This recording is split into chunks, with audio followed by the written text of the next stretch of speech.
தமிழ் திரையுலகின் முன்னணி இயக்குனரும் குடும்பப்பாங்கான படங்களை இயக்கி வரவேற்பு பெற்ற இயக்குனரும் சன் டிவி மற்றும் ராஜ் டிவியில் தொலைக்காட்சி தொடர் மற்றும் திரைப்படங்களில் நடித்தவருமான பிரபல இயக்குனர் வி சேகர். இவர் வரவு எட்டனா செலவு பத்தனா, பொங்கலோ பொங்கல், விரலுக்கேத்த வீக்கம் போன்ற படங்களை இயக்கியுள்ளார்.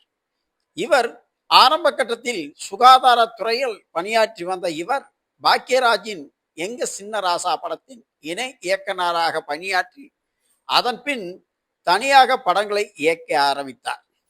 பல்வேறு வெற்றி படங்களை கொடுத்த இயக்குனர் வி சேகர் கடந்த 10 தினங்களாக உடல்நலை குறைவால் மருத்துவமனையில் சிகிச்சை பெற்று வந்த நிலையில் திடீரென்று காலமானார். இவரது மரணம் தமிழ் திரையுலகத்திற்கு பெரும் வருத்தத்தையும் துக்கத்தையும் ஏற்படுத்தியுள்ளது என்றே சொல்லலாம்.